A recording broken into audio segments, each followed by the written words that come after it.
Баршаңызға қайырлы күн достар. Мен бүгін сіздермен осындай керемет, нәзік, жұмсақ және өте дәмді пирогтың рецептісімен бөліскім келіп отыр.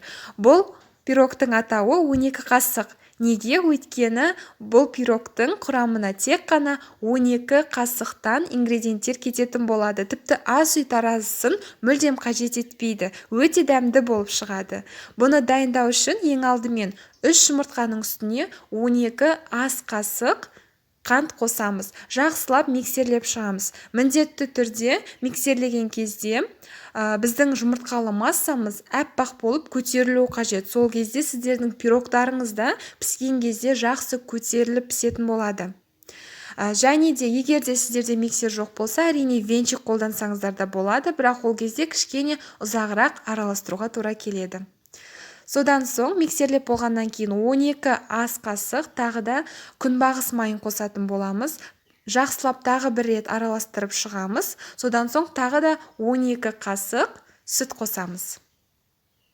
Тағы да барлығын біркелкі болғанша араластырып аламыз. Бізде сүттің температурасы маңызды емес. Салқын болса да болады, жылы болса да болады. Ол көтерілмеуіне ешқандай әсерін тигізбейді. Енді ұнымызды саламыз. Ұнның үстіне қамыр қопсытқышын қосамыз. Жақсылап араластырып, содан соң ғана еліктен өткізе бастаймыз. Еліктен өткізгеннен кейін біркелкі болғанша тағы да бір рет араластырамыз. Мен миксермен араластырдым, қасықпен, шанышқымен, қалауларыңызша араластыра беріңіздер. Ең бастысы біркелкі масса шықса болғаны. Соңында бізде сұйық емес, қатты қою да емес, осындай видеода көрсетілгендей сондай жағымды масса шығады. Енді осы массаны 20-22 диаметрлік формамызға салып, 180 градуста қызып тұрған пешімізде 40 минуттай пісіріп аламыз. Пирог табаға мүлдем жабыспайды. Енді кремін дайындауға көшеміз.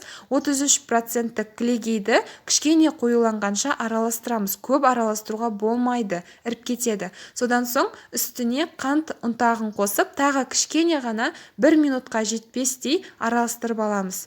Міне бізде осындай қоюлықта крем шығу керек.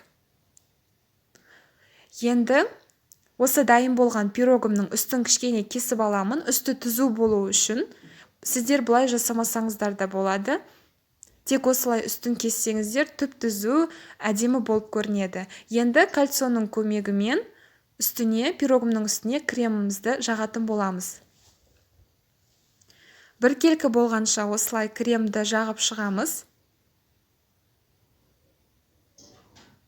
Бұл пирогтың торттан ешқандай да кемшілігі жоқ. Пирог емес, тіпті торт десеңіздер де болады. Тек қана өте аз уақытты алатын торт деп атасақ болады. Мінекей осылай бананның бөліктерімен мен пирогымды әсемдеп қойдым. Өз қалауларыңызша сіздер де әсемдеп қойыңыздар. Тоңазытқышқа бір түн салып қойсаңыздар болады.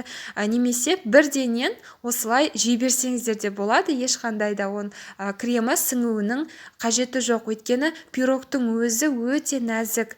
Тіпті крем жақпай, пирогтың өзін ғана жесеңіздер де сондай жұмсақ, нәзік, дәмді болып шыққан. Міндетті түрде сіздер де дайындап, дәмділігіне өздеріңіз көз жеткізіңіздер. Видеоны соңына дейін қарағандарыңыз үшін рахмет. Егер видео ұнаса, міндетті түрде лайк басып, пікір жазып қойыңыздар. Егер менің каналыма тіркелмесеңіздер, міндетті түрде тіркеліп қойыңыздар. Өйткені алдағы уақытта өте көп дәмді рецепттердің видеосы шығады. Қош сау болыңыздар.